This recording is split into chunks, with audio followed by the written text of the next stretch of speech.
ఒక ముస్లింగానే జన్మించి ముస్లింగానే పెరిగి ముస్లింగానే పెద్దవాళ్ళై ఆ వర్గంలోనే ఉన్నటువంటి తస్లీమా నస్రీన్ కావచ్చు, లేకపోతే కనుక మరొక రచయిత కావచ్చు, సాల్మన్ రష్డీ కావచ్చు, వీళ్ళు తమ మతంలో ఉన్నటువంటి లోపాలను ఎత్తి చూపెట్టినందుకు దైవ దూషణ పేరుతో ఫత్వా ఇచ్చి ప్రపంచంలో ఎక్కడున్నా నరికి చంపమంటే ఇప్పటికీ బితుకుమంటూ బతుకుతూ ఉంటుంది.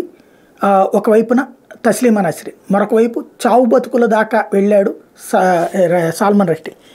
మరి అట్లాంటిది అందులో అంటే మన దైవాన్ని దూషించే హక్కు నీకు ఎవరిచ్చారు? రెస్ కరెక్టే, ఎవరి దైవానికి నీకు నమ్మిచ్చితే నమ్ము, నమ్మకపోతే వదిలేసే, ఎథిస్ట్గా ఉండు, కానీ దూషణ అక్కర్లేదు.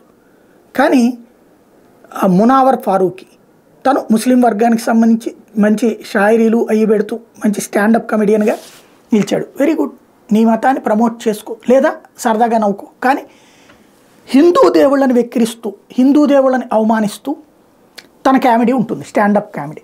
దాన్ని తప్పుబట్టారు హిందూ సంఘాలు. అయితే హిందువులు అనేవాళ్ళు కులాల వారీగా విడిపోతారు, సచ్చినట్టు మనకు ఓటేస్తారు.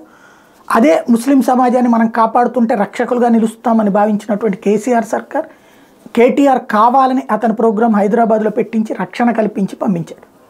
అయితే ప్రభుత్వం ఇక్కడేంటి మైనారిటీ ఓట్ల కోసం చేసిన ఎత్తుగడ అది ఫలించింది కూడా. మొన్నటి ఎన్నికల్లో హైదరాబాద్లో భారీ సీట్లు వచ్చినాయి అంటే ముస్లిం ఓట్ల ప్రభావం. బట్ మహారాష్ట్రలో భారతీయ జనతా పార్టీ ప్రభుత్వం అధికారంలో ఉంది, ఎన్డీఏ ప్రభుత్వం అధికారంలో ఉంది, శివసేనలో నుంచి చీలినటువంటి షిండే ప్రభుత్వం అధికారంలో ఉంది, దాంట్లో బీజేపీ భాగస్వామి. అక్కడ మునావర్ ఫారూఖీని అరెస్ట్ చేశారు, ఈ స్టాండప్ కమెడియన్ని.